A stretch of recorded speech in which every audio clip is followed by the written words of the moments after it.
Yeah. All right. Let's do that. Let's do that.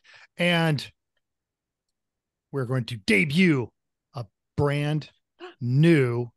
Oh, intro? Yes. New Really? to us too. Wow. Bring me everyone. What do you mean, everyone?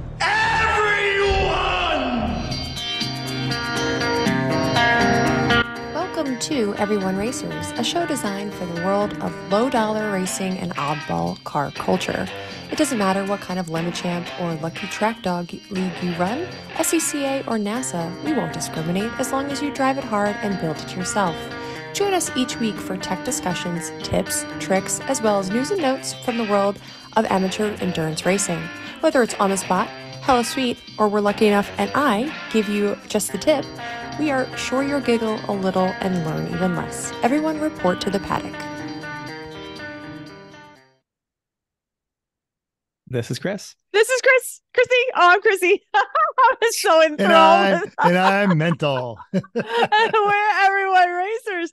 Thank you for joining us for a fairly unreliable British car episode of our podcast. It is episode 322. The Land Rover Range Rover, also known as the code L322, is the third generation Range Rover model from the British car maker Land Rover and was originally developed under the codename L30. The L322 was introduced in 2001 and ran until 2012. The design had a monocoque. Monocoque. I know. What construction with a four-wheel independent air suspension. Pretty much, if you own a Land Rover, I'm sorry. As much as they look nice, anyway, just get out your bingo card and see what you get. Slow news day, slow number day. But that's okay. That was tough. That was a tough one to find. Nobody else found anything, and I just happened to continue to Google and found this. So I apologize, but now you know. Well, no, and this is nice though, because otherwise we're just deep into BMW hell, all through the threes. Yeah. We also have a problem because we live near a 322. So everything on Google is saying, do you want to buy a car on 322? And we said, no, I really don't. So I have had that happen. Like every freeway named after, or there are a series of numbers has a car dealership called Highway Whatever Motors. And that always shows up when I'm Googling this stuff. That's the game we played today. Yeah. Anyway, we know 327's coming, but if you've got a good 3 number that is not a BMW, send it to us. Sure. What you working on? Mental, we know what we're working on, so you go. I spent the weekend in the desert filming, doing all the primary shots for the upcoming, soon-to-be award-winning art film, Desolation Road. So we were out before sun in the desert every day past the Nelson Ghost Town, and then we would be there until sunset. To get all the golden hour stuff. It was a ton of fun. I learned so much. We've all interacted with local guy here, John Polnick, host of Bid Nerds, but I actually got to see him be a director. It was really cool. And we had some local talent in there and made a couple of new friends. One of our sound guy just did a big thing for the National Geographic Channel on the MSG sphere, and he's worked on a bunch of films. So it was just around the horn, a really, really very exhausting, but great time making something cool. And I even posted a picture of one of our guest stars, which was a tarantula, which are native to this area. And we did actually manage to work this tarantula into the film as he was crossing the road, and a car came by and we're all like waving, don't run over the spider, don't run over them. Person's looking at us like we're crazy, but we saved the tarantula. Oh, that's nice of you. Yeah. After we scooped him up and had him acting a little bit, and about the third time I'm trying to get him with a shovel, he is making his annoyance quite clear, because I would post the shovel near him and he would poke at it with his front 2 legs. Wow. That's exciting. Yeah. So we that's what I was doing. I was playing Hollywood. Actually, I was playing Best Boy. So I was everything from motorcycle wrangler to car positioner to holding the little, did you get to hold the little snappy thing? Repeatedly, and would have to write it on there, scene A2, take 1, click. Wow. So got to stab my friend Rami, cool. And then had to, and also built in fact, here is, as I bring it all up, and I do a terrible job of visually, this is us on set. We built this camera rig for our chief cinematographer, Lee Pettit, out of a trailer hitch and a work stool. There's on the Kinda far fun. left of this picture is Rami Mirza carrying the shovel. He's playing the main character. Lee, who is an established, brilliant Getty photographer, Lee Patet, Captain Patet Images on Instagram. I'm operating it. And then there's John Polnick in the back doing director stuff. And we were testing to see if this worked. And as it kind of turned out, it sort of did. So Yeah, that's one of those trailer hitch dollies. So it's a 2 wheels with a 45-degree out handle that it would normally have a trailer hitch ball in the top that you'd put in to move trailers around the yard, but you stuck a stool on the top. And so you're the one bolted holding a the stool. handle. Yes. Yes. And then actually in using another office chair, put in the leg brace. So he would have actually, rather than sitting on a stool unbalanced, he had someplace to put his legs, and we could get it smoother shots with that one. Fantastic. That's super fun. Something different. But you guys, and this is going to be all over listener feedback, you guys had one massive production weekend. Yep. Yeah. We Go ahead. did quite a bit of the caging of the new Civic this past weekend. So leading up to that, though, we had to do the prep a bit. So like gutting the doors, for example, because they still had door panels and windows and all those things in it. So we did all that. I was told Chrissy, well, I need to start prepping for the base plate area. And Chrissy said, no, we'll do that this weekend. And Chrissy, Don't worry about that. It was awful. It was awful. I don't know if it was any more awful than some other cars, just an awful job. So I was prepping for base plates, taking all the seam sealer out of the corners. And so we had all of the different attachments to the grinders, but then some of them would get gummed up, and then how do you get them into the absolute corners, because obviously everything has to be super clean. And so we're not at the bending yet, but okay. Sorry.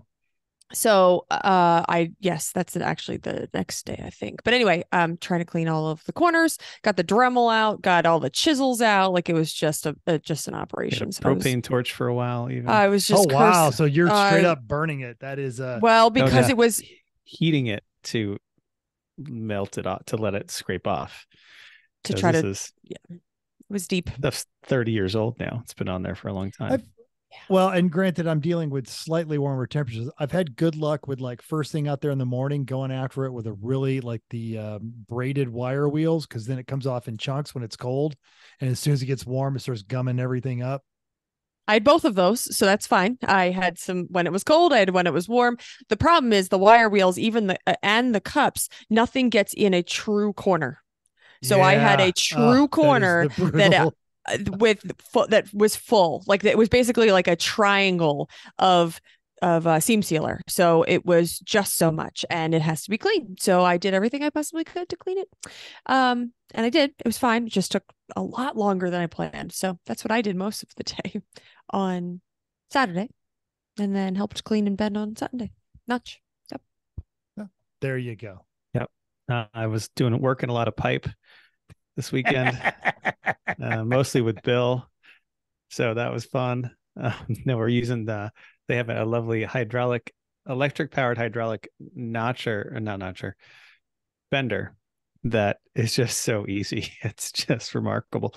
So we just used that. It was really nice to be able to do that.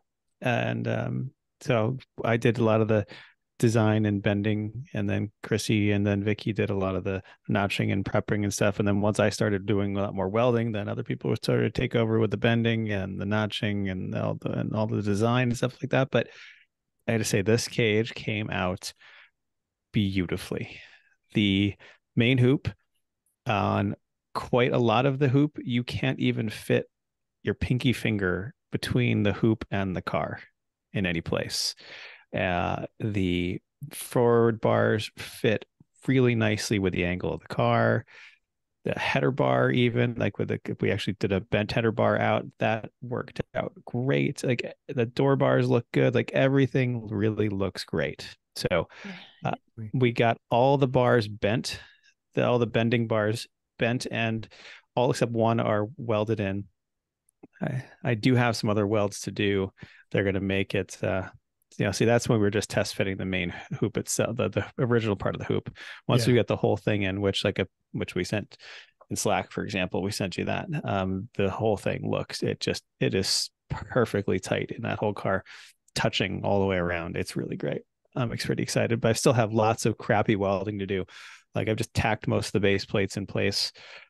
I've got to do like around the back side of some of the bars because I just didn't have time to do that difficult stuff. So now the car is back in the garage here, so I can finish that up and try to get cage and fire system done and interior painted and stuff this winter. Well, really, I'm hoping to have that done by early January. So then switch the MG to the front burner. So just in time to put it on the auction block for the spring. That's the plan. There we go. Smart, man. May is a wonderful time to buy a little British car. So, especially if you live out in the desert. So if you're listening out here on the West Coast, this MG comes with provenance. A bit. A bit. Okay. News and notes. Okay. Bailey Schultz over at USA Today has given us a partial list of models that are going away next year. And by models, we mean cars, not people who wear clothes for money. We're all kind of knew about the Dodge Charger and Challenger. Stellantis is aiming to have 50% of its passenger car and light duty truck sales come from electric vehicles by 2030. That is going to be a theme you're going to see continued through this entire article. The R8 from Audi and the TT are headed out the door because Audi is working to be fully electric by 2033. Now, the RH is not going to be available in the US. You'll still be able to get that in Europe for a little while, but the TT, the little tiny coupe, is being phased out of the end of the year as compact two-door coupes and roadsters are shrinking in demand worldwide.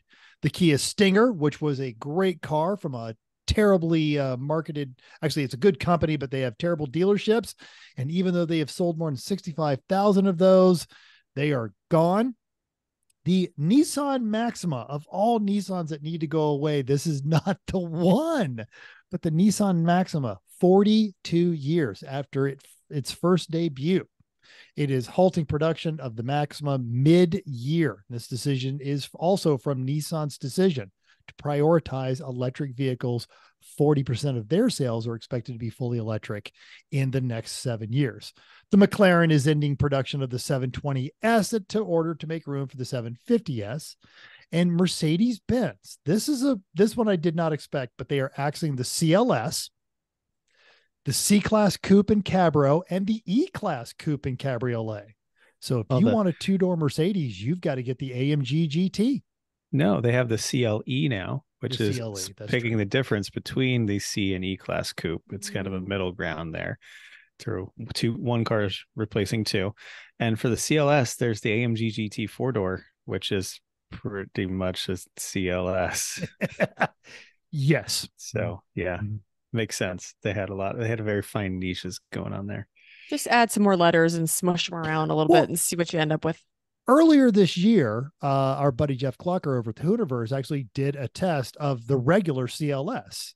And he even said, I didn't realize Mercedes still made a non-AMG version of this car. Yep. Well, probably why they're getting rid of it, because not many people want it. No. And that's a shame because it's awesome. F1 is over with the final race this past weekend in Abu Dhabi. No real surprises there, but the drive redirected us to this Guillermo live interview segment from Jimmy Kimmel Live. The show's comedic regular security guard was at the recent Las Vegas F1 Grand Prix. On the red carpet, he managed to get several F1 drivers and celebrities to make their best impressions of F1 car. Naturally, Red Bull's Sergio Perez kicks it off at the 105 mark, and pole sitter Charles Leclerc would not be outdone. Yuki Tsunoda also gets in on the fun. Drive says the funniest one of all is Esteban Ocon. I think Patrick Dempsey should be commended as well. It's actually pretty funny. I'm surprised he gets to talk to so many people. Like, I feel like he did better than Martin Brundle. So I think he's more recognizable than Martin. Maybe you might not. You're not wrong. But yeah, it's actually pretty funny. So Mental has it on, but I would suggest watching it. It was pretty funny. So Yeah. But notably, you could tell like which of the racers are in a good mood and which of the racers are just even at the F1 level, just too serious. I mean, you do actually get to see all those people. I was surprised Danny Ricciardo wasn't a bigger feature in that one. Yeah. It was good. I thought it was funny. Good watch. Well, we know we are your favorite thing that happens on Thursdays, mostly because of Mental's hair and the hilarity that ensues all around. But we're actually auto journalists. All right, we're not really, but because we can actually drive and don't break things very often. But we do get a sneak peek behind some press releases, and Ford just dropped the new 2024 Ranger Raptor because they found they can make lots of money with the trucks that were Raptor. So high points, aluminum upper and lower control arms and long travel rear suspension with Watts linkage, Fox internal bypass shocks, reinforced frame rails on a box frame, and beefed up shock towers and shock brackets and suspension mounting bolts. So it's beefier. Got it. 8 drive modes, all of the possible things you could do. Great. 4 exhaust modes. So from everywhere from quiet to your neighbors hate you. This is the best part. Instead of the 2.3 liter 4-cylinder that every other Ranger has, this one has a twin turbo 3-liter EcoBoost V6 with 405 horsepower, 430 foot-pounds, and the turbos will keep spinning 3 seconds after you back off the throttle to stay spooled. Isn't that fancy? 10-speed transmission, 2-speed transfer case, locking front and rear differentials, plus all the usual BS that every car has to have with cameras and lighting and digital clusters and a Bang & Awful sound stereo. And yeah, I'm sure they will make lots of money with these. But fortunately, these will probably not be driven by as big of a tool as the one who buys the normal Raptor. Yes, because you have to be confident to buy the smaller Raptor. You're not compensating with a smaller one. Not nearly as much. Yeah, like that 6-wheel Raptor I put in our Slack channel some time back. Yeah, exactly. Okay. Well, I don't know that we've mentioned, I mentioned last week, but we haven't talked about it yet, that we're excited to tell you about all the gifts we found for the car lover and those who actually don't love cars. But Racing Junk has a lot of things you can get for your loved ones. So the one place I found I didn't realize they had was a section that had apparel and memorabilia that had some fun items on it. But then I traveled to the store. There's so much there for the car lover in your life. I'm picturing dad who likes to go to rat rod car shows, maybe your sister who loves Jeep. There's so much Jeep stuff. But I stumbled upon, did you go to a track and forget that your family member to get them a shirt? Well, they have shirts with some of your favorite locations, like the NJMP. Huh, who knew? Check it out. I'm sure you'll find something good. There's plenty there, especially if your family likes cars and car things. That's not bad a price. That's a cool shirt for $30. Who knew? I didn't expect to stumble upon that. So Racing Junk has a lot of good stuff. So yes. You know what else they have? They've got code POD23 going to get you that Racing Junk Pro membership for more than 50% off. And you get like 30 different bonuses stuff on there. You've heard us say it all before, but go to Racing Junk, do some joy scrolling. Bring in your new year. Instead of going to some awful opinionated news website where they're going to tell you something that makes you mad, just go to Racing Junk. Everything on Racing Junk makes me happy. Who knows how long it's going to stay? By the $250,000 prices of some of the trailers I see, I go, really? Wow, that's but I look at them and I go, oh, wait a minute, that's an idea that you could steal. Your much less. Yes, you can find the things that are interesting on there. Yes. Mm-hmm. Yep. Oh, well. Upcoming races. Lemons is at Sonoma for their penultimate 2023 race, and do not be bringing weak themes. I am going to be down there, and I am backed up by Judge Dickman, Judge Tim, and Judge Jeff. We have already coordinated our outfits. Wait until you see them. We have already got the stencils. We've got the stencil for your weak sauce bribe. So don't even try it because you will be branded. What a great judge lineup that is. Like, I just want to go hang out in the penalty box. We've been talking about penalties Oh, for 3 months. no. We have an entire message thread. We've got spreadsheets. We've got everything. I don't think we're going to get through like a quarter of the penalties that we have lined up, and they are going to be deliciously terrible. So it's going to be really, really good. Got 133 cars, which is a lot for Sonoma, but only 19 of those are BMWs. Okay. Yeah. Mhm. Yeah. That's Another so boring, 19 of those. Yeah. It's a bit boring, but you know what? No, 19 of them, because 2 of them I know are swapped, with something. Well, one's a V8 swap, but the other one is like a EcoBoost or something. So those are fun. 19 of the Miatas as well, 12 Hondas, 3 P cars, and one of those is an O2 Boxster. Okay. You can sweat that a little bit. I can, a Although little bit. there's lots of cheap boxers out there. They're especially the non-S's and the early ones. Yeah. Anyway, Eric Rude said things that he's excited about are the return of Scrubby Crazy Mike's Beetle. I didn't know that was still in one piece. Seriously. Yep. The return of the Hasselhoff's Paseo. The return of Rancho de Lama. The return of Cerveza Racing. Cerveza. Wow. Baby. Yes. Effing Buttercup is coming back. Yeah. There's the Stellantis Superstars. There's the Bernal Dad's Dajiban, a PT Cruiser from Denver, the Dodge Colts, and Faster Farms Belvedere in their 15th anniversary race. That is amazing. That still exists. It's amazing. There's a base model 97 Taurus. Wow. You got Anton's new Volvo 544 and the original engine, running the original engine and transmission in that one for this race. It went up and still the original Volvo engine. That's great. No. Like the replacement when he actually had a running Volvo engine, and he's Anton. Yeah. You know what? Okay. We'll try that. One. Yeah. Right. Until he puts the V6 in. And what should be the 30th race for both the Fiero Libre and Half-Life's Miata, and 25th race at least for Hella Shitty's Subaru Beetle. Crazy. Yeah. Yes. This is the way you end the West Coast. This is going to be just great. It's good. Yeah. It's a good lineup. It's fun that you'll be there. Take lots of pictures. Yes. Weather is going to suck. Oh, is it? We're going to have a great time. What does suck? Wet and cold. Oh. Well, at least you'll be inside. You'll be in the garages. Exactly. Great race. Tim actually said the thing. I'm really glad I'm not racing this weekend. Yeah.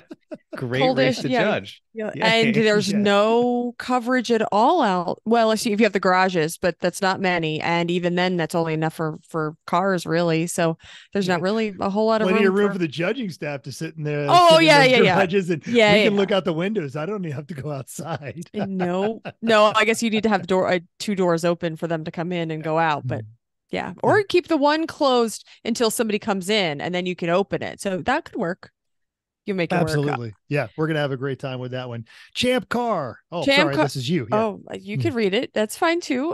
Champ Car's at VIR. There are 60 cars. 20 of them are BMWs. That's not boring, right? 19 are Miatas. So that's more boring, right? That is 2/3 of the field. BMWs or Miatas. And there's not a whole lot else either. So there's 1 Honda, 6 Porsches, an 05 Mazda 3. Hell yeah. What? Right? Dominate. A Fiero, an 85 Celica, and a 72 LTD. I believe that sign up for the wrong race. I think know. That's the same one we've seen at the aircraft carrier, the USS Enterprise. I have seen that at Champ Car races, and it had the passing side and suicide, and it's done up like an aircraft carrier because it is almost the size of Buttercup. Okay. I great, thought I read crew. that wrong, but great. Yep. I'm surprised that they're allowed to go, but have a great time.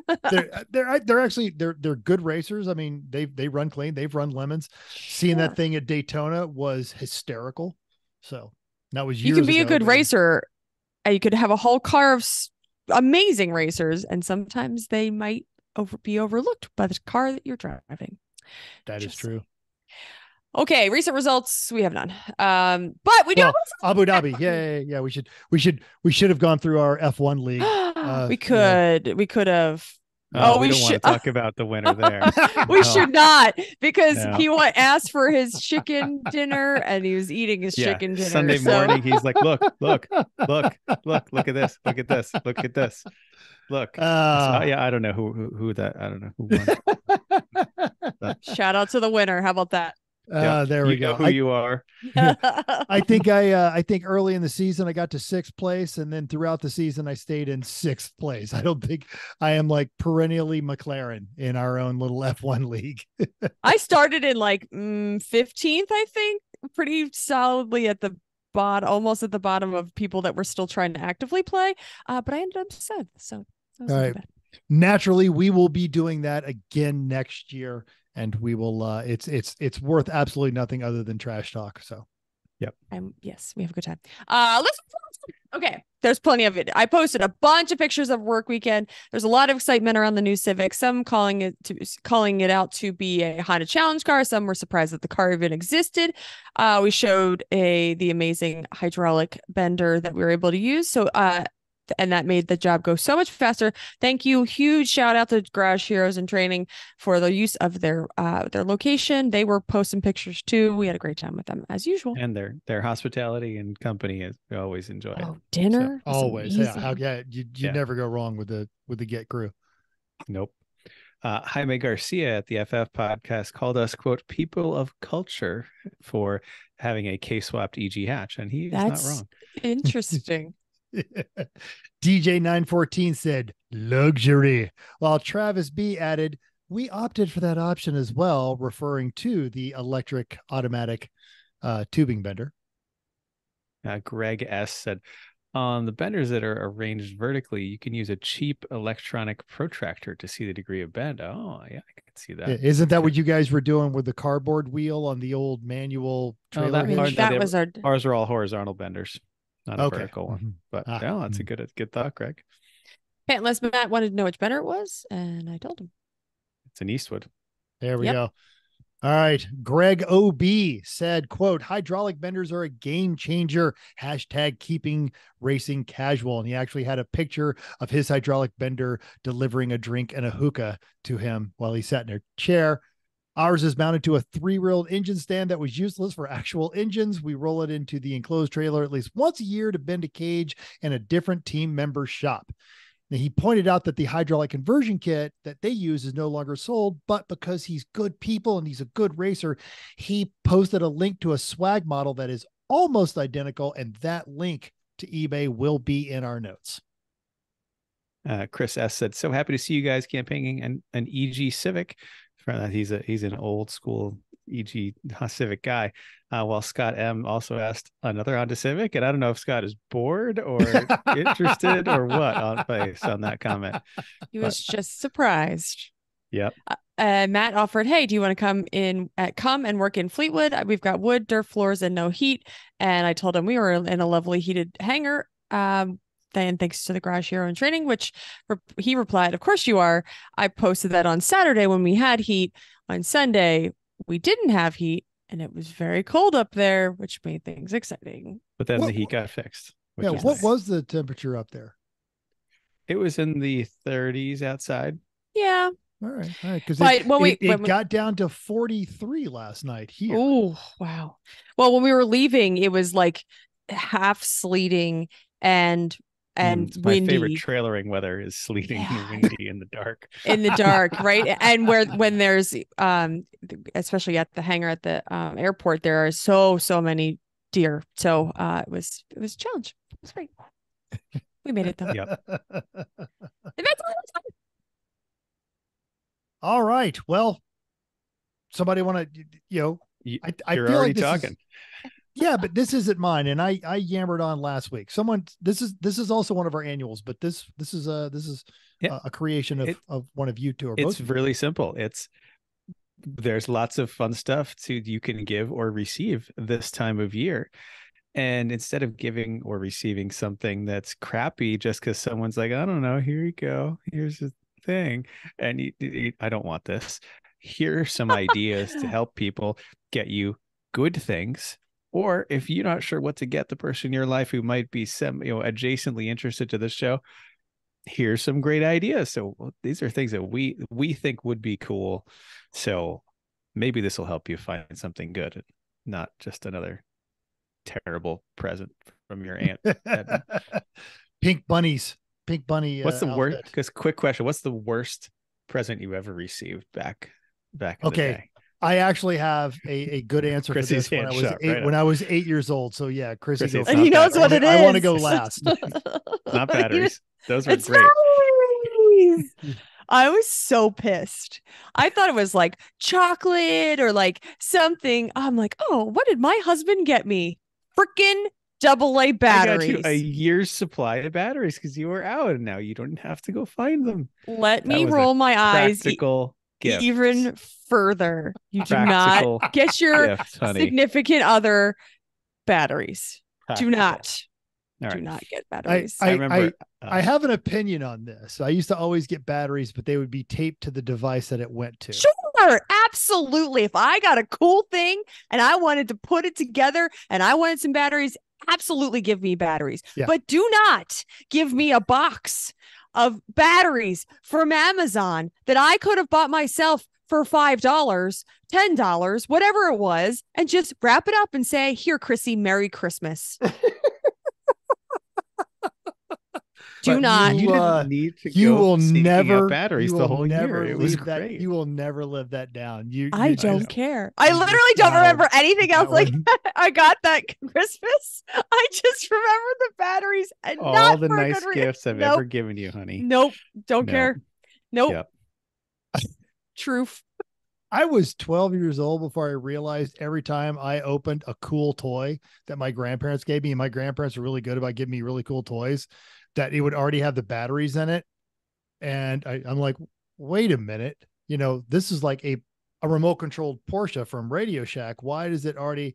And then, literally like flashing back every Christmas, every toy came out of the box, was ready to go, which is awesome, by the way. But I realized my grandfather played with all of them before he wrapped them up.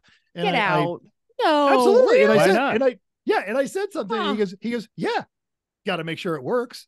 Wouldn't want to give you a broken one. Huh. And Okay. still perfectly reasonable because, instead of having to fiddle with something, immediately came out of the box.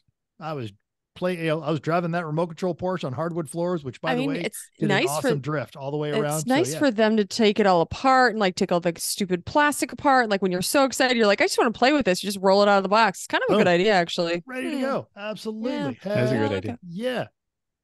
I think I Great was idea. like 8 years old. I got a obviously from Batteries? their attic. No, not that. I would have enjoyed that. Obviously from their attic. Dusty, at least 20 years old, cheapest plastic checker set you've ever seen in your life from From home? elderly aunt on my mom's side. Wow. Might as well wrapped up her cat. Like wasn't even good No, enough. the for cat would have been more fun right. Seriously. because no one really likes checkers and no one likes Oh. dusty old checkers. So there's that. Yeah. So I was, I believe I'm going to say I was 9 or 10 years old. And I went to my dad's house in Atlanta for Christmas, and there under the tree is a giant. I mean, it is 3 feet by 2 feet by half-foot box. I have no idea what it could be. I am so excited, and I don't want to touch it. I don't want to shake it. I don't want to get anywhere near it. I want nothing to spoil what is going to be obvious joy when I open this giant box. Christmas morning, we're unwrapping. I am waiting till last to get to this, and I unwrap it. 9-year-old mental is there. He is so excited. He's hoping it's a race car slot track set or a train set or just something awesome. And it is a suitcase.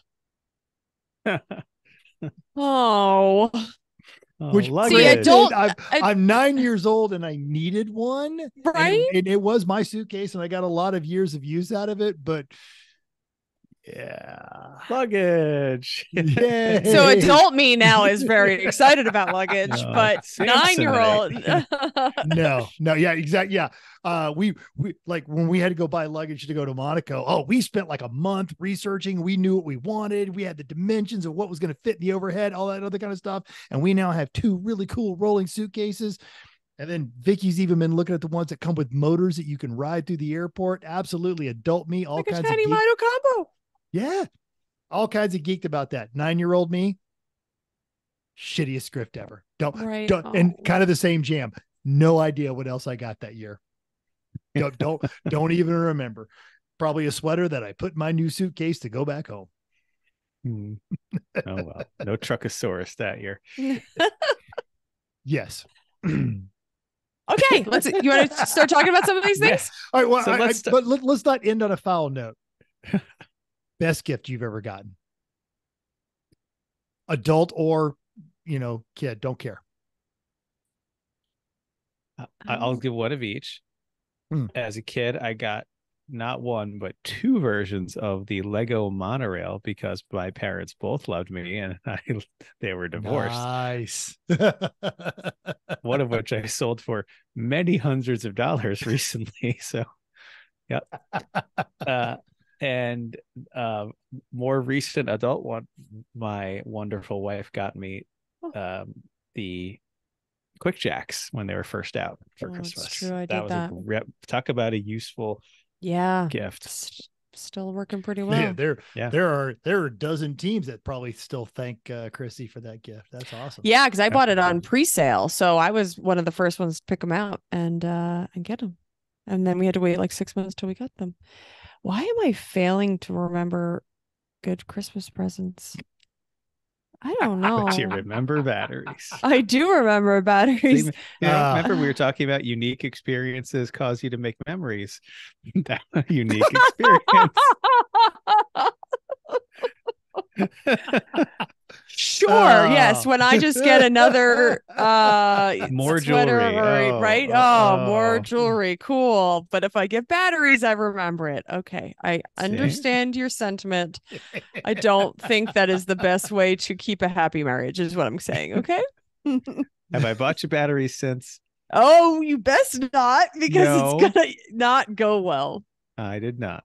No, Hey, I'm sure he I've can gotten learn. He's a smart guy. He best be a smart guy. I feel like I'm sure I've gotten a lot of awesome things. I just am failing to remember right now. Any number, both my dad and my grandfather were slight toy nerds. They always still like their toys. And at every Christmas, I think I always got some sort of cool remote control car, usually something from Porsche. Back in the day, if you remember, Radio Shack always had like the huge selection of really great remote control cars. And usually I would get like the fastest or second fastest one from one of those sources. It was always fun. They would eat batteries because that's what things did back in the day. But the one that I stood out to me was a little small Dodge custom van, and it had headlights, and that was just the coolest thing ever. Wow. Yes. And just, I remember driving that thing all around the apartment complex when I was growing up. And then one of the best Christmases ever is when I was in Africa back in 2004. Vicky and I had only been married a short time, so we elected to not have Christmas until I returned.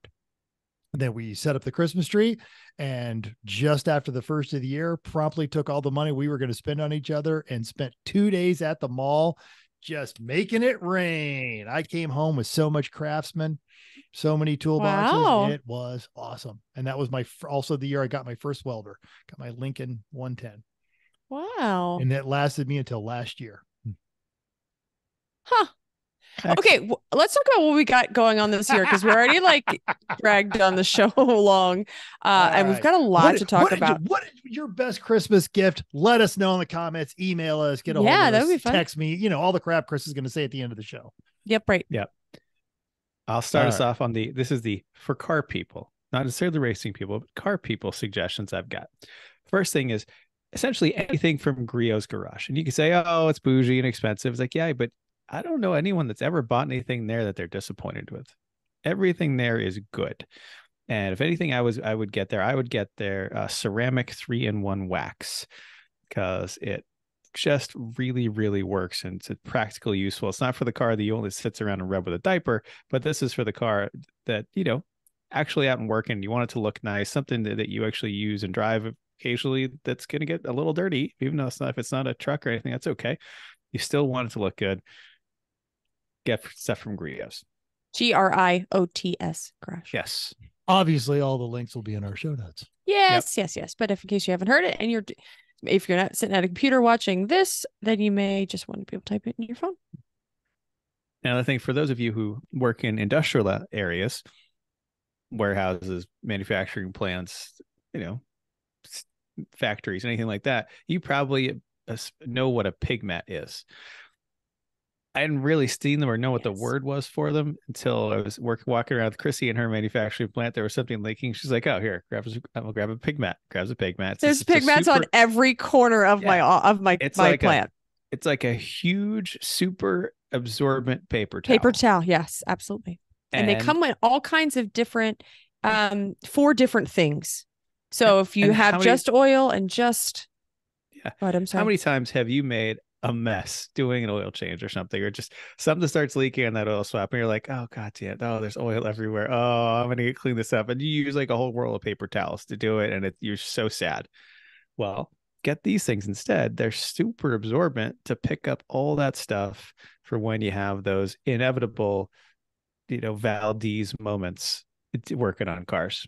It's also would be nice for times like I was thinking of oil changes or changes that like the oil wasn't supposed to spat out that way. But when you're already lying under the car, you don't want to put kitty litter down to pick it all up because you're still laying there. So it's kind of nice to be able to just take them away with a pad instead of kitty litter or paper towels. Yeah, so, but they should come in a bunch of different types for whatever you think you might be. And they come in huge boxes. We have a link to basically a paper towel roll of them, so you're not going to be using quite as many. Depends on how messy you are. I mean, mental maybe get the box. I'll buy the roll, for example. Yeah, no, that's that's valid. We have cases on every corner. You see something on the ground, put one down. That's how it goes around my place. Yep. Plating full of them. Yes. You want to keep going? I keep going. I'll just go through my list here. While batteries are terrible, tool batteries. Yeah. So this is, I'll very quickly run down the usual suspects that I say every year because these are perennial classics.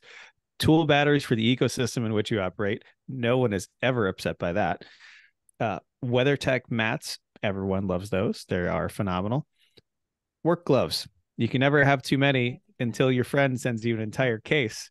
And it takes a few years to get through them because they're really durable and good quality. And if you wash them, they really last, and you still have a lot. But still, every time I open a new packet, I said, "Thanks, Mental."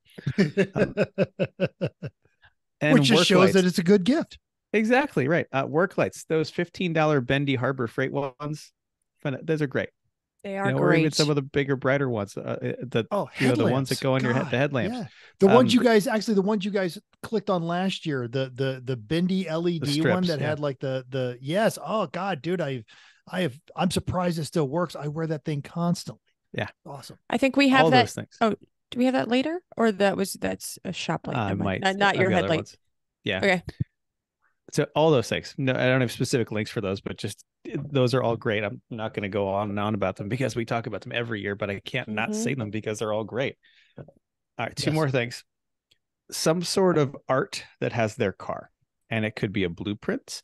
It could be one of those metal wall silhouette things, an early ad poster, something, etc. But something that actually is their car. Sometimes there's some people that cut the ads out of old National Geographics and things like that to have out there. Like, there's Mental with an old ad for a 914, even though that one looks very different from his 914. That's not the point.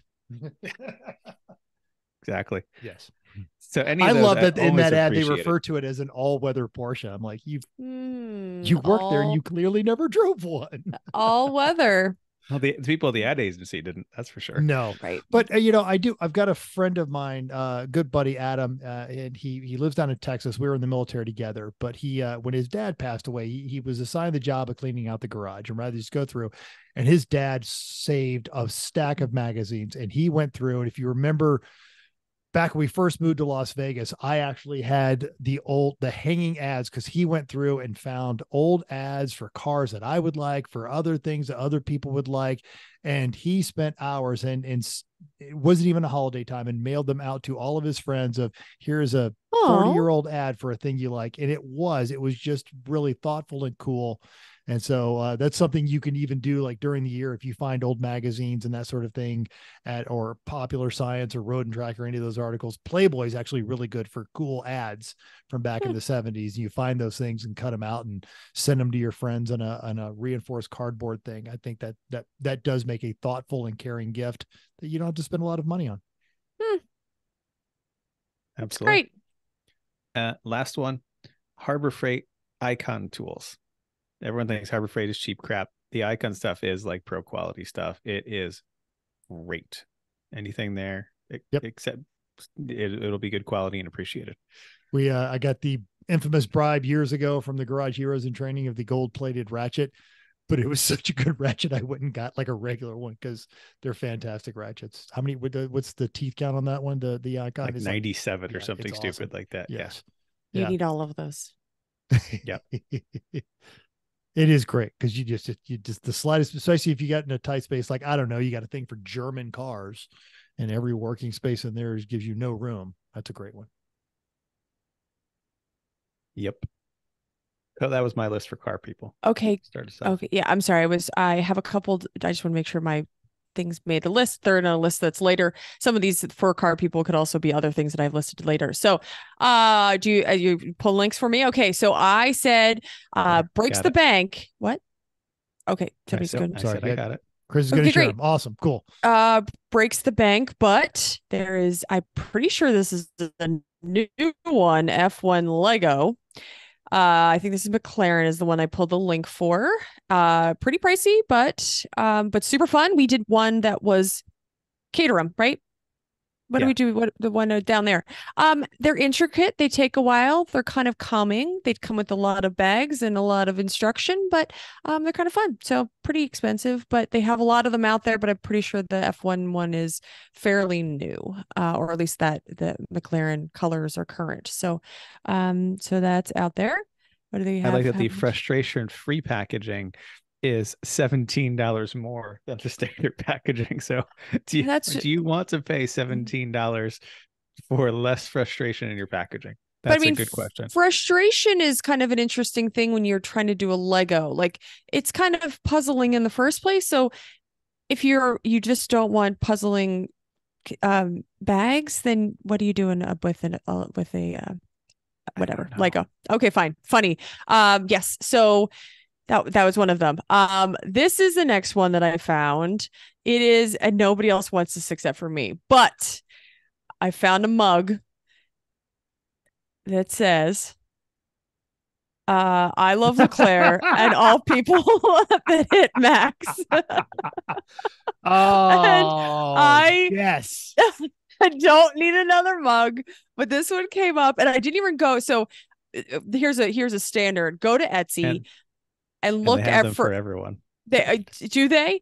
I just happened to stumble on the one that says I love science and anyone who that crashes into Max. So this is awesome. I think it's hilarious, and I think I need one, even though I don't need another mug. But it's funny. So So back to my wow. Yes, this is where everyone who listens to this should really do. They should save this link and then find out, say, like, if you're going to a lemons race and you need a good bribe that's original, you find out whoever that is, who they don't like. For example, mine would say, I love Checo and anyone that crashes into Max. Yep. This, But, and obviously this Etsy seller has a great sense of humor and Yeah. understands culture, current F1 culture. Absolutely. But here's my banner is a great present for anybody, for car people. It kind of going along with what Chris was saying for blueprints and metals and finding something art about their car. Basically go to Etsy and type in somebody's favorite car, and you can find everything, even fairly obscure cars. So I would suggest you start there and find cool things. That's usually what I do. Okay. I don't have a link for this one, but maybe Chris can recall what company it was, but a nice dedicated cleaning sponge for the nicest car that you have, only for that car. I'm pretty sure it's microfiber. What are the green ones that we have? I'm pretty sure you just got them on Amazon. Yeah. But getting one sponge, because you end up with sponges or rags or whatever, and they just end up using the same one for the wheels, the same one for the car. So I suggest just finding a nice one, and you say, this is the dedicated. We have a dedicated NSX only one. You're not allowed to use it for any other car. And then we have the next grade down, where the nicer, fairly nicer ones for the Merc, and then nicer one, and then crappy ones for everything else. So anyway, I would suggest that is a nice gift, and make sure people know that was only for them.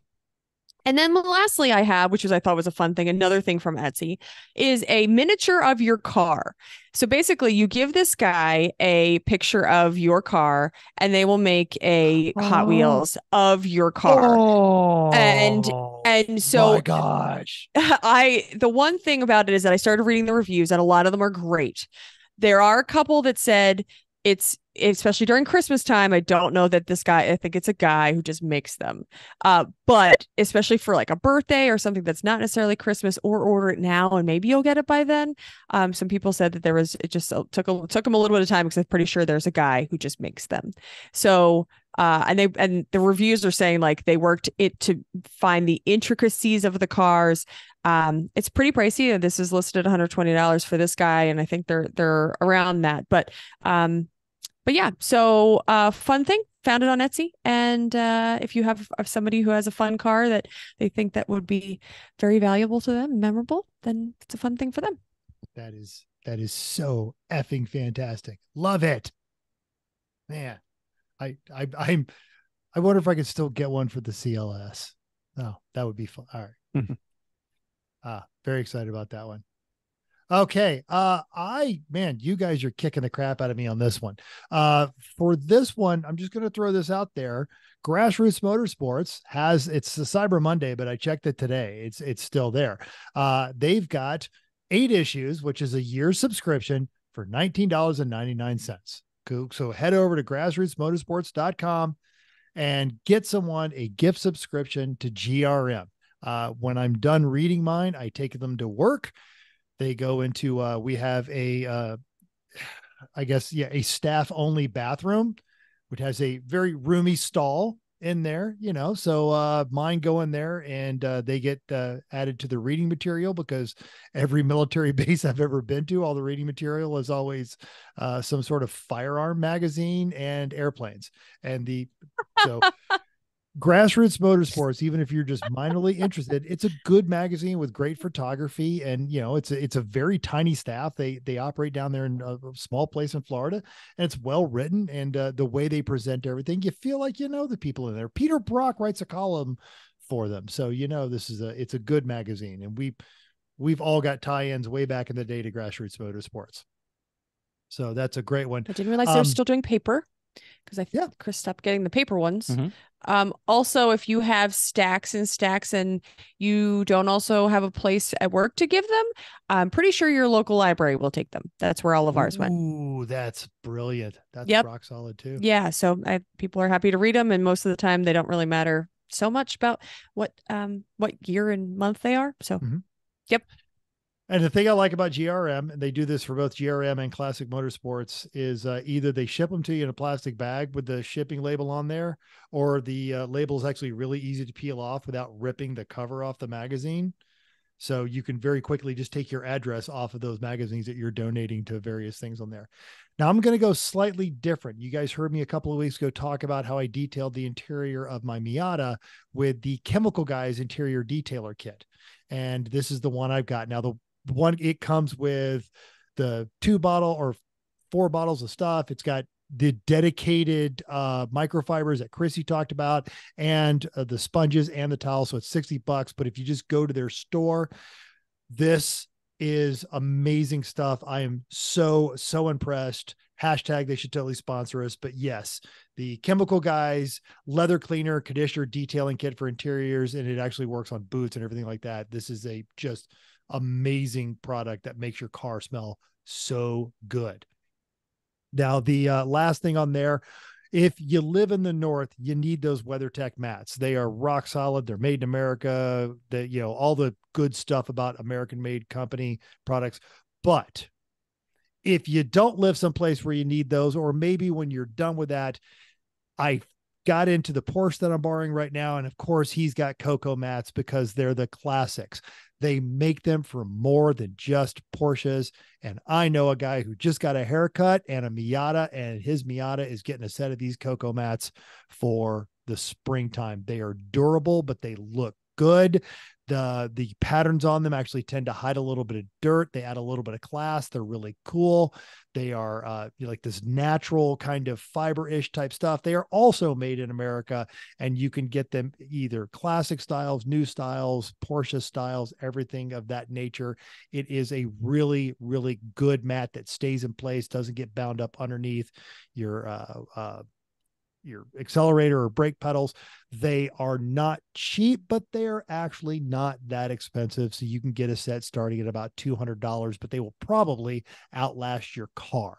So Cocoa mats for someone, especially if they're not a racing person, but they like having a nice kind of classically styled car, Cocoa mats.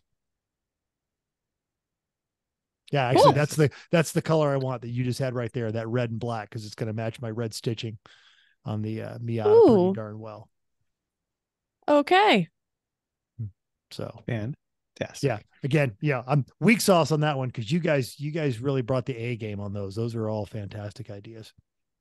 We're not done. Dun, dun, dun. Da, da, da. So someday I'll put Cocoa mats when I have a 60s Mercedes or early, Yeah. like a W109 with Cocoa mats is, man, just any Mercedes with stacked headlights. Bam. Yep. Just get my corduroy jacket and leather elbow pads out now for which you have, so you could just get that out of the closet. True. So that's the thing. That's true. Okay, go ahead. This is for racing people. Okay, you're a racer. You've got red mist. You need stuff. First one on my list is because if you're a racer, that means you have a race car, which means you have a trailer. If you have a trailer, you need E-Track and accessories. If you don't know what E-Track is, it's this metal strip that you can just screw into the wall of your trailer or the floor or the ceiling for that matter. And it has these little square holes in it. And there's a million different possible attachments for the E-Track system there. Like we've got ones that are even just straps with E-Track at the end, or we've got ones that specifically attach a spare tire, or hooks, or ones that hold 2x4s. You can put something across it there. Basically, you name it, someone makes an attachment for it, like motorcycle fork attachments, through the wheel tie down attachments. There's everything for this. So if you don't have E-Track, get it. Yeah. What's great about E-Track is it doesn't even have to be a covered trailer. This stuff is durable enough to be on an open trailer. Yeah, just steel. I mean, if it's steel, you have a steel open trailer, you just weld it to it. Bang, there you go. And it just makes it so much easier for tying things down and securing things. And there's so many attachments that you can have, not just for the E-Track, not just the track itself, but the attachments are where it's worth it. So E-Track. Next one is a battery-powered tire inflator for their ecosystem. We first tried this out with, I think Dean or Matt had a Milwaukee one. And when we were out at Buttonwillow, and it was great. Oh, let's put tire pressure in, put 26, push the button, walk away. Pretty sure that was last year's gift. I gave you that last year, I think. You did. That's why I'm saying it was great. Chrissy got me Makita one. The one downside with the Makita one is it has a trigger you pull for it to go, which Correct. So you have to stand there. So I just got a little like a reusable twist tie thing, tie. and I just twist tie it up because it stops when it's done. But I do set the pressure, all right, 28 psi, put the thing on it, walk away. So convenient and easy and small and light and just worth it. This next one is a Three Pedal Mafia perennial favorite. Everyone needs their own hot tub, right? The problem is the more people that bring them to the East Coast races, the more problem we're gonna have getting water. But that's for later us to worry about. That's a great problem to have. Sure, if we've got too many people bringing hot tubs, that means we have too many people trying to have fun. And these things are, they're not cheap, but they're not that expensive, really, in the big scheme of things, especially for how much fun you have with them. This one was on sale to a degree. Like if you've had that rough day where the car beat the crap out of you, this actually has some legit therapeutic, purpose behind it. Yeah. I remember the Pittsburgh race when, I was getting ready to go home because I was judging and you guys are racing, and you said, oh, sure, you go back to your hotel and, have dinner, or you could stay here with all your racing friends and probably climb into the hot tub. And I got to the hot tub and I'm like, oh God, dude, I've been on my feet all day. This is before I had my foot surgery. So my legs were killing me. I was like, yeah, I totally needed that. Yeah. It's great. It's until it becomes man soup, and even then, if you're drunk enough, it's still okay. Yeah, it's still okay. No, it's not. It's not okay. Put some carrots and celery and onions in there. Ew. And then soap later, depending on how drunk everybody is. So I just think this is not a great plan. You guys do you though. Another thing you're doing, if you are a racing car person, you are definitely working on your car, at least somewhat. And the worst thing in working on your car is if you are working in a poorly lit, dark, dank area. So you need some lights, some shop lights. These things are fantastic. These Barina LED T5 fixtures. These are like a staple of people on the GRM board. That's how I got turned on to them.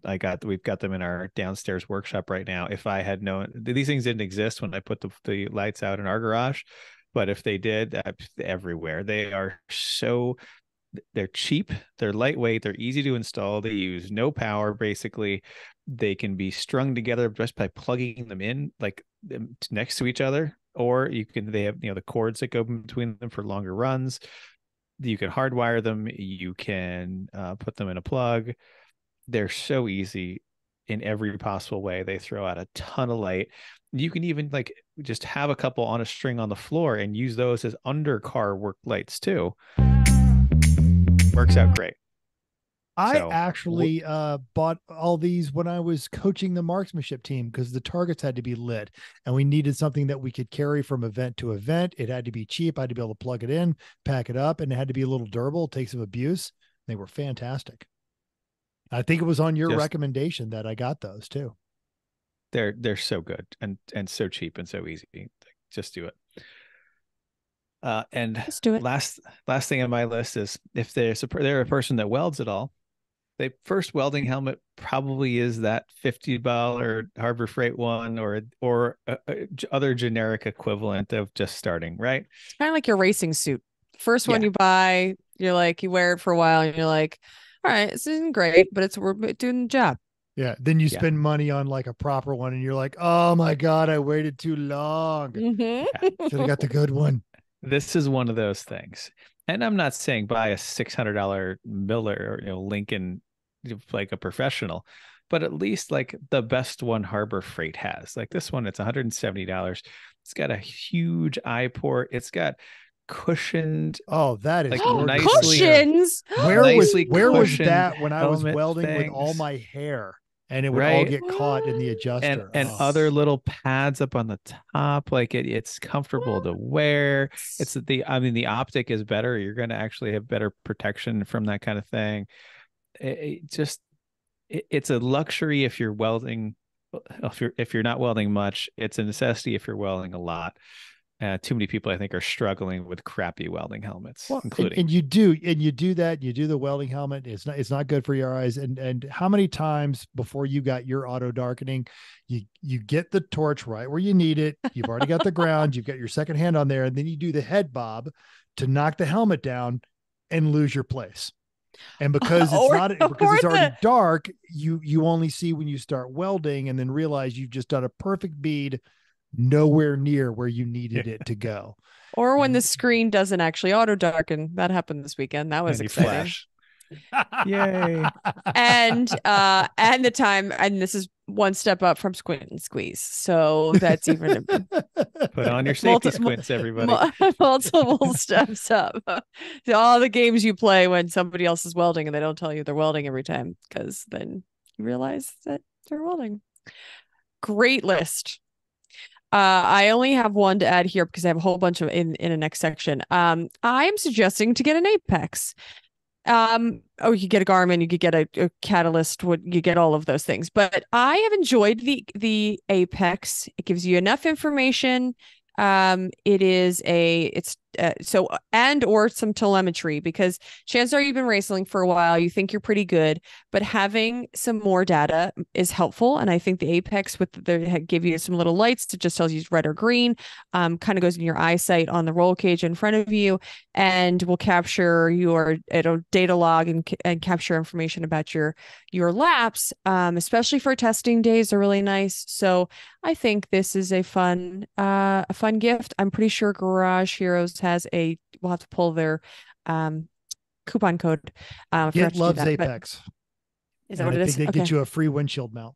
Great. So I think an Apex. So you could get something that's higher tech that I think the Garmin tells you, it says good job, or that was better, or something, like it talks to you. And I think that's just kind of too much information, especially if you are not looking for a whole lot of information. If you're just like, yeah, I think I'd like to know if I'm doing better than the last race, the last lap, other than like, I felt better. Yeah.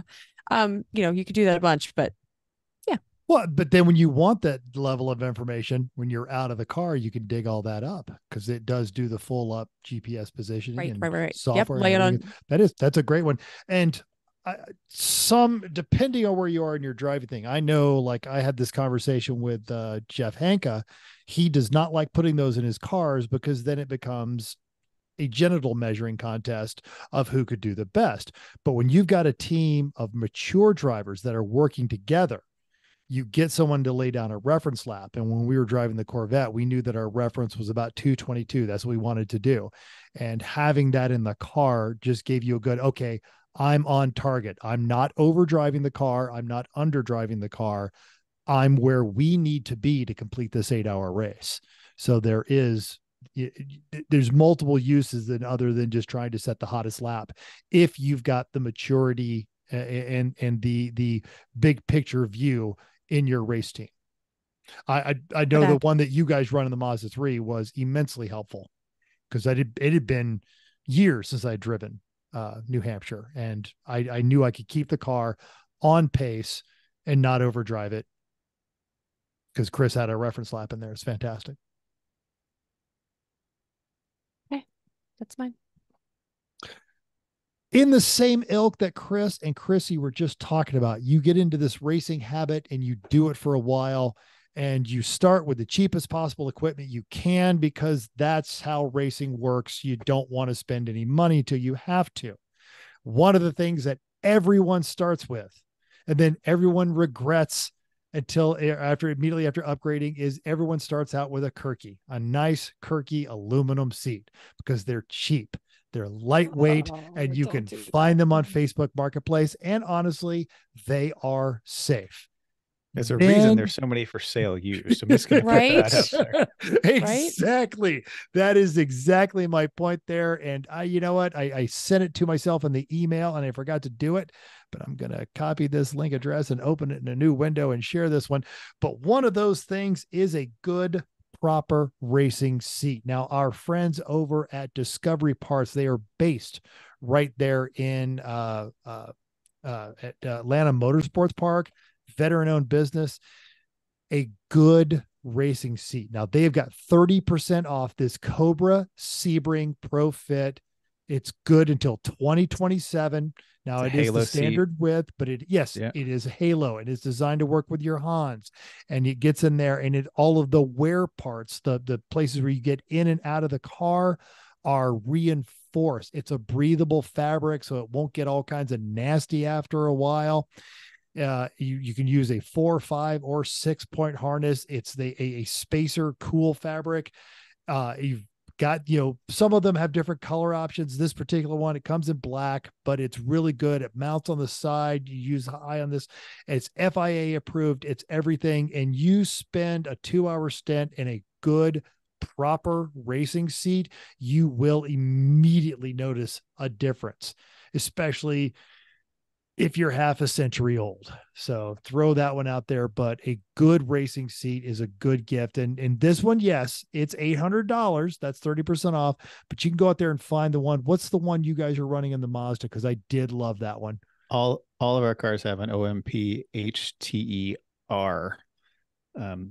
The Civic has an HTER 400, which has slightly smaller halos for egress, but yes, those are similar price point, but they're all day comfortable. Yes. Really. The other team that, I've run with the Inglorious Bastards, and they all got really, really tired of aluminum Kirkis in their Mazda, and they got the proper comfortable seats. And as Jerry likes to say, we had to get them in the big boy size. But what I have found is that these nice padded seats, if you get into a seat that is too big for you, it's a lot easier to work yourself in there and still be safe on a good, proper, full-size seat. And of course, the other option that you want to talk about, upgrading, and you can go absolutely off the rails and spend $5,000 on a racing suit, or right here, Sparco 2.0. It's an evolution of the Jade suit. It is not the best, but it is an absolute improvement over that $99 thing you bought off the Lemons website 5 years ago, which is a great place to start until you wear a good racing Nomex suit. or is it Pro Band still? Oh, okay. So newer evolution, updated lighter soft material. It doesn't if it doesn't say here Nomex. It is Okay. aromatic material. So it's lighter weight. So you're not wearing the quilt, and it breathes. So it's not a wet quilt on there. Yeah. Pre-curved arms. It's got the stretchy parts in the back. And you can go all the way up to like a really good, in fact, Discovery Parts have all of their suits on sale right now, especially their closeouts. But for $300, this is a really good price point for this suit. And it is also 30% off right now. So I just throw that out there is, you've been doing this for a while. Maybe it's time to upgrade some of the more common stuff. First race with a new suit, I was like, this where have you been on my life? Yeah, exactly. So many things. Why was I not doing this the whole time? The same thing with our cool shirts. Why were we not doing this from the start? Yeah. And a good race suit is exactly the same. I know you're an OMP guy. And I've got a Sparco. In fact, my Sparco, I basically bought new when Pantless Matt couldn't fit into it. Yeah, I've got an Alpine Stars that I've had. Oh, sorry, that's right. A-Stars. I'm sorry, that was it. Yeah. Yep. And I have a Sparco. Yes. Yes. So these are good, proper suits. Hashtag worth it. But, yes. Yep. Totally worth it. All right, let's move on to some stocking stuffers. We already talked about these headlamps. The strip headlamps. They're so cheap. They're so good. Just litter the world. I'll use a Jeff term, just Johnny Appleseed everywhere. Drop some of these headlamps everywhere you go, and it totally makes it worthwhile. And so these are from Amazon.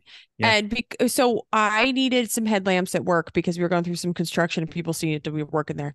And we looked it up on Grainger and we're like, okay, we're going to buy these. And I think they were like $100 a piece, or maybe it was a 2-pack for $100 anyway. And I was like, no, we're just going to get 2 packs of these because the ones that are listed, they're 22. I thought they used to be 16-ish, but still for 22 bands for $22 is so cheap. That is these ones have not just the strip on the side, but also some spotlights spotlights on the side in addition to the strip around the head. So it's a bit of What? both. Yeah. So, that looks do pretty not, good. right. There are plenty of Chineseiums that are on Amazon that are worth it. So go there first. Don't try to go fancy and just go to some place like Ring does it. This is one of those tools that you find uses for that you didn't think you had. I literally used mine last night unloading my RV because the sun's Oh, going heck down here yeah. about 4:30, and I'm just walking across my driveway, and I've got outside lights, but this keeps me from tripping over stuff. It's I so used it tonight so on great. dealing with the Civic, getting out of the trailer. Yep. Yeah, these are just absolutely wonderful. These are Okay. you go in here, and I think one of the options on here, you can get the 1 pack for $15, a 2-pack for $22, which is amazing. And then they even have 3-pack for $30. You get a 5-pack for $40. You get a 5-pack for $40, and then you give one to each of your friends as a stocking stuffer. The problem is, And don't all put them on at once and look at each other because you'll die. Oh, too bright. It is. They're so bright. They hurt you. Don't look All at right. your friends. Don't Yep. look at anybody but else. this will put your gift on your friend's best gift Hot ever. list. And what I also love about them is they're USB rechargeable. Oh, yeah. So you can charge them on the way to the track in your car using the same thing you use to charge your iPhone. You don't have to worry about the batteries running out or any of that kind of stuff. Yep. It's Okay. Chris has. Next Chris one has- is a decent quality, not the $10 Harbor Freight one, multi-mode, multi-type battery charger maintainer thing. I've been using the cheap one. Yeah, I've been using the cheap ones for a long time. They're totally fine on old lead acid batteries, but like I've got an AGM battery in the NSX, for example. So if you get a better quality smart battery charger maintainer thing, this one goes 2 amps, so it'll charge up a battery fairly quickly, but it also can back itself down to just maintain, and it'll It's deal so with. small. It's tiny, but it works, and it doesn't give the power like that What? big old Sears Oh, one like that the I big have. one? Oh, okay. Right. That's like a 10 amp, but this one, it's better than the tiniest little ones. So would recommend something like this, and it has settings like it. for AGM and lithium batteries too.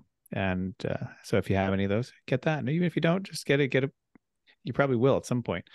So these are not too expensive, and it's really nice when you come back to your car after the winter or your boat or whatever the case is. Yeah. And everything just Scooty, starts. We've No been problem. doing that with all of our All cars. just starts. Okay. Next one. This needs to go in everyone's stocking. Everyone's. I didn't know this existed. I mean, It I is a Harbor guess Freight.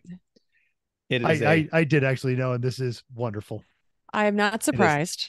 10 pieces, 10 tools, 10 10mm sockets. And it's all different kinds of 10mm sockets. You got that's 3/8 pretty. short, 3/8 It's long, pretty. Ever quarter inch good. drive. Can we just look at the pictures, Mental, instead of the video, please? Oh, sure. Sorry. It's got a universal one. It's got 2 different universal ones. It's got 8, 12 point, 6 point, all of them. So when do you inevitably lose them? Because that's always the joke, is you lose 10-point sockets. Now they have different ones. It's not just a 10-pack of 10 of the normal This ones. is a 10-pack of a swivel. Yeah. different Swivels. 10-point sockets. Wow. Yeah. All right. I like this one. Good one. And it's cheap too, I think. It is. No, you're absolutely right. 15 bucks. They're $15, and you're getting literally like 9 of them. This is like a year's supply of 10mm sockets. In fact, no, it's 10 millimeters. Duh, Yeah. that's the joke. Yeah. That's 10 exactly. So that's great. Last one I've got. This is it's a digital torque adapter. This is a piece you put between your ratchet and the socket that makes anything a torque wrench, essentially. So just this little square box that you put your socket on one end, put the ratchet in the other. You pull on the ratchet, and it measures the torque between the two. So there's some spots where, maybe you don't want to fit your whole torque wrench in, or, you don't want to have the torque wrench out for this, or the torque wrench doesn't go down to the right, small torque that you're using.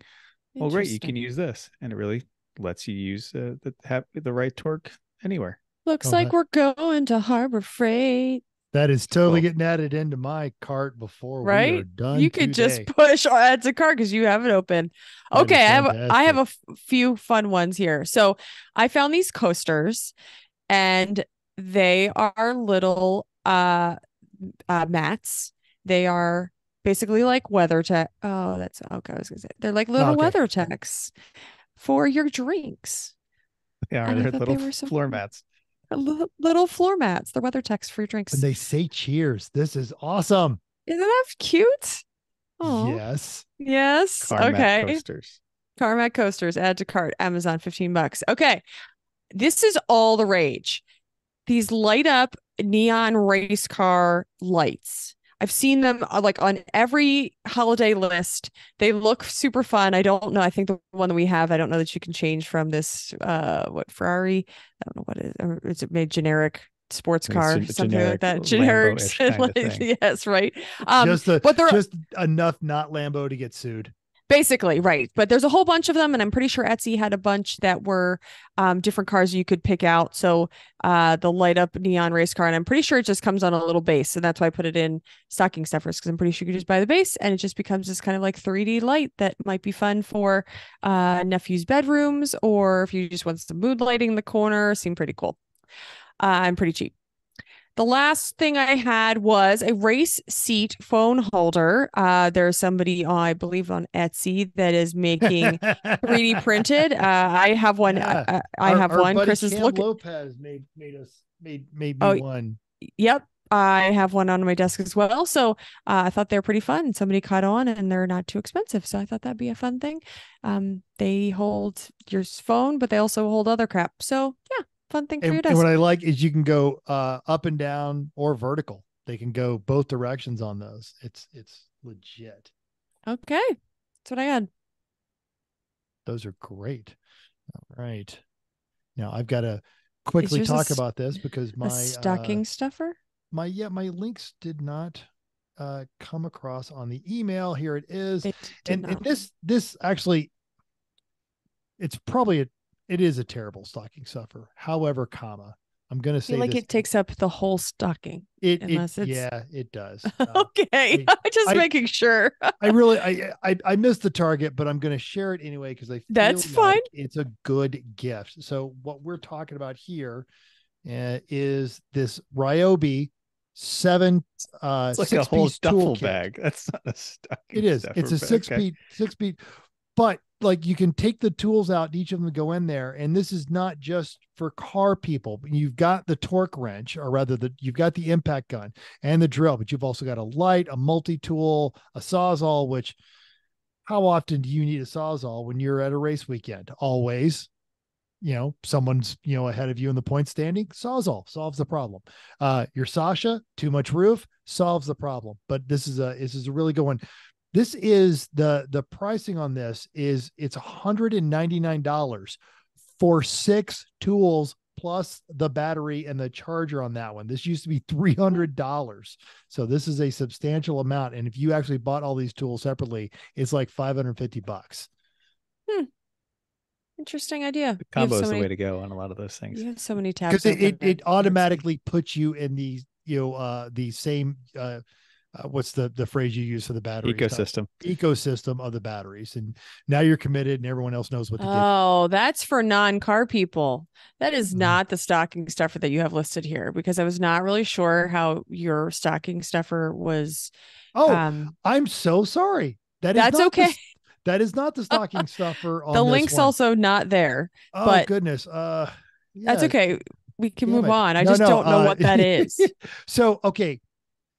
If you are going to the track a lot and you, just open the damn link email, you go to the track a lot. Now, sometimes if you've got to go to the bathroom, it's a hell of a walk and you don't always want to do that. And you can't, like everybody's got those dumb scooters, or, you're not in the mood for a bicycle or awesome you can't scooters. hold your beer, or sometimes they're awesome scooters, but some of them they do hold your beer. Those not your scooter, like those little electric ones, the bird scooters and stuff like that. But what about an electric skateboard. And these guys are recognized in the industry as the best. This And you can, for seems 340 bucks, terrifying. you can get a small one, you get a large one. It will fit. The small one will fit in your luggage. Just take the battery out of it in accordance with all these. Hashtag don't sue us. But you can roll through the paddock in style with an electric skateboard. They come with a hand control. You accelerate, you decelerate, they have brakes. And these guys are widely recognized as the premier, and it's not that expensive. 340 bucks. You'll spend 250 on one of those silly little scooters that you can't take on an airplane if you're flying to races, but you could totally take one of these.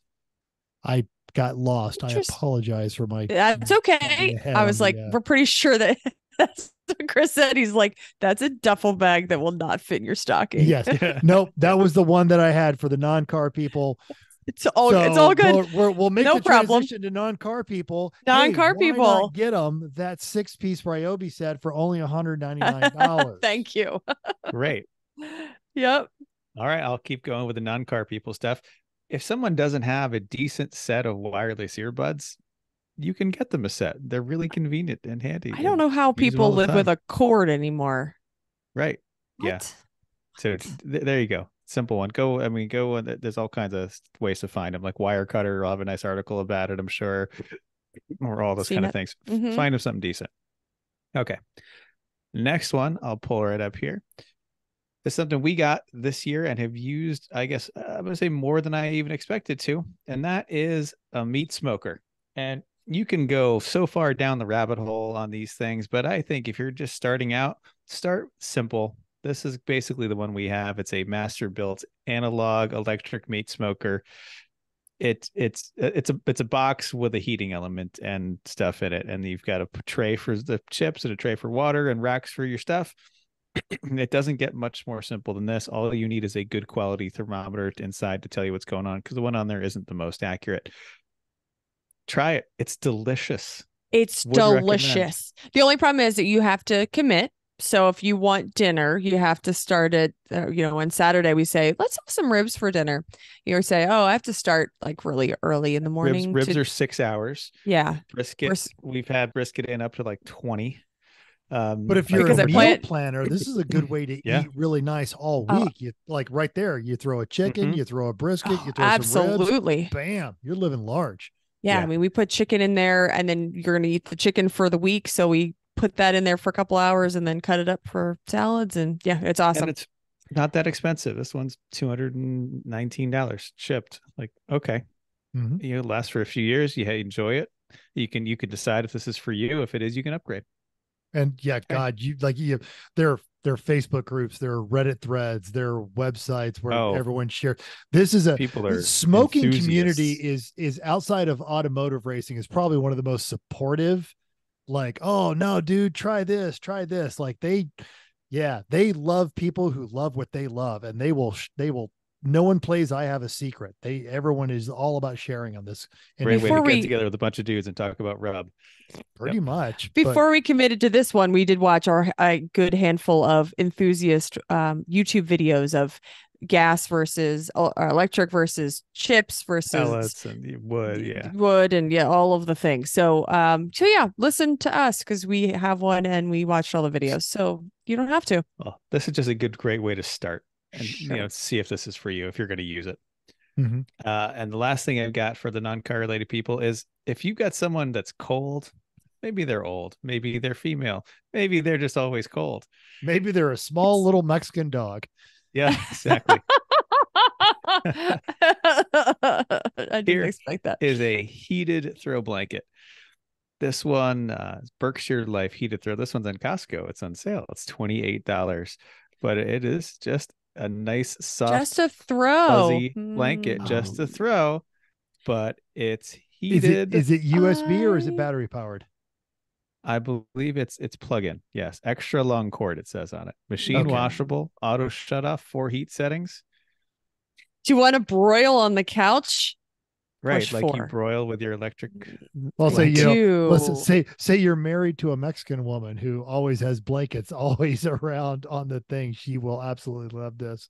I didn't know this. I never considered yeah. Yeah. this. So if you're just No, sitting Vicky around, is so you cold. want to keep your house a little cooler. You don't want to use as much and she heat. hates using the heater. I don't know what that's about. She has a Yeah. space heater and a blanket. She won't turn on the actual thermostat. Well, here you go. A nice heated throw blanket. Like it. Boom. Yep, that's Talk happening. about cozy. Can you pull mine up? So, I sure can. talking about tools, we have found a tool that Chris needed to buy for our fireplace project, I believe. Is that why I bought it the first time? I think that's what we bought it for. I don't Pretty remember. sure. But anyway, we bought it, and then now my father borrows it just as much as Chris uses it, and then Chris needs to borrow it back. So just get everybody one, because you never know what you're going to need to use this buzzy tool. The buzzy saw, it just vibrates and cuts things very oscillating multi-tool is what Thanks. It's called. Sure, buzzy tool. Oh, I need the buzzy saw. Does your dad still have it? Oh, I think so. Yes. So that's the game we play. So yeah, get one of those. This is the most phenomenal for plunge cuts. Like if you're cutting a new outlet into something, great. If you're cutting up precision cuts on the dash of a 93 Honda Civic to do a roll cage, great. Things like that. Installing some different moldings, great. Just one of those really tools that's just, it's like not the cutoff wheel like all of our go-to, but it's kind of a interesting one that worked pretty well for a lot of things. It won't fly off and lodge in your neck. True.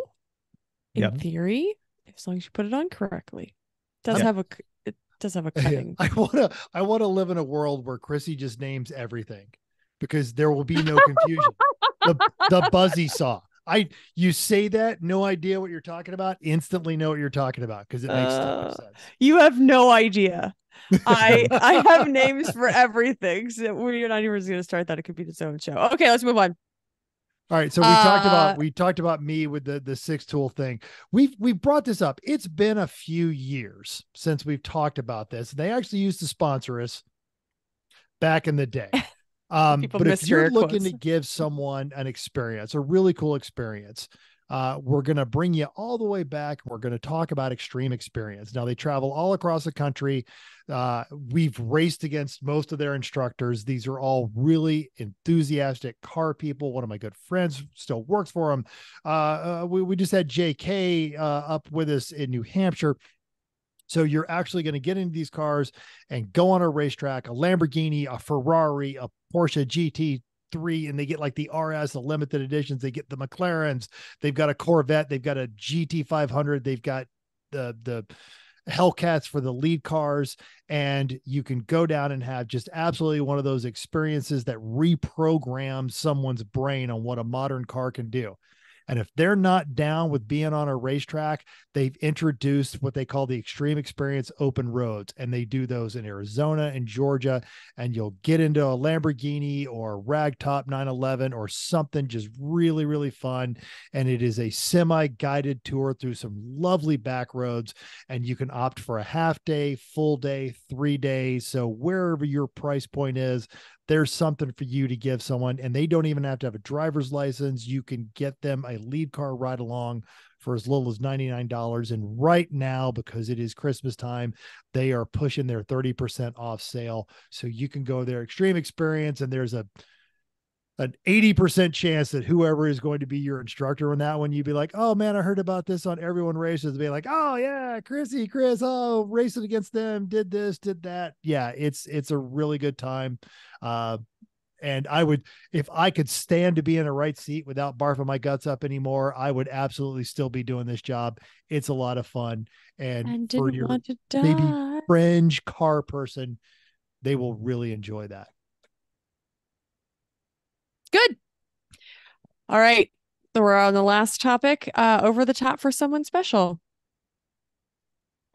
This is simple. A Honda Moto Compacto. They're so cool. And I saw someone Buddha recently did the test. It will fit in the trunk of an NSX. Okay, so Buddha, fantastic. If you're listening to this, because he was holding off on ordering one because he wanted to see if it will fit in the trunk of his GR86, and if it'll fit in an NSX, it'll absolutely fit and a Toyota yeah. Baru. GR86, and he actually went ahead and ordered one, and he ordered it after listening to our episode where I talked about mine. The order was canceled, so he went to another Honda dealership here in Las Vegas. Hopefully he'll actually get one, and I can talk him into let me do a road test on it. We'll put that in our on our YouTube. Buddha's a great guy. He'll absolutely let me do it, so that's on there. Oh, look at that. Boom. It has to be at an angle. It has to be at a certain spot in the trunk. And you literally can't bring anything else. But if you need to bring it somewhere, you can put your scooter in your NSX, and that's all that matters. Yeah, exactly. You are now like the coolest person ever. You two went to your wedding in an NSX. You had all kinds. I didn't have them on a compacto. Or you've got the door compartments. You fit everything you needed. You could totally do this. It's fine. It's fine. Probably sure. All right, my suggestion is take somebody to an F1 race. Well, first off, solid suggestion. Right, so first off, if your loved one or someone special is not super into F1 and you are, start them with the show, Drive to Survive. Watch that for a while, then they'll be into it, and then go to a race. And what my suggestion was to Montreal, East Coasters. It's pretty easy to get. I know. It's easy to get there for many East Coasters. And so that's why I suggested it. Also, it was easy to get around. And that's where I think that the ideas of what everybody had for the reality of how their experiences were when they went to an F1 race is that it was easy to get around because you couldn't take a car. You have to walk and you have to take the metro. If you do it right, we did it well because Chris planned it well. I think that's why I'm suggesting that this is a good idea, because you don't have the traffic.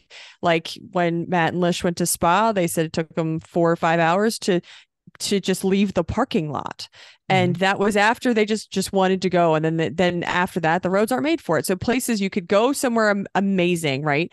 And you've been to a couple of them in amazing places, but that's why I'm suggesting that if you have not been, that I think Montreal was a great gateway to have a great experience without the memories of, I would imagine they don't remember how great the race was because they just sat in traffic to get out of there. So that's what my suggestion would be. And that is a valid, if you're looking at an F1 race near a major area, the other two that I've been to, there was other transportation options available. And I will add on to there, if they're on the fence, fork out a little extra for like maybe, a beer and food service, because that'll make it a lot, if they're kind of into the race. But then you can, put a bunch of free Heinekens in them. They're going to be a lot more into the race. There's usually some interesting food, that sort of thing. Now, jokingly here in the show notes, I put Montreal. It's stupid. Go to Vegas. Vegas is probably really only for the hardcore people because there's only one race. It's only F1. Montreal, Austin. I'm told the Spanish Grand Prix is fantastic. That's on our list after we've seen some other people. Germany, the French Grand Prix, of course, the UK, any of those races, you get Formula 1, Formula 2, Formula 3, and a support series.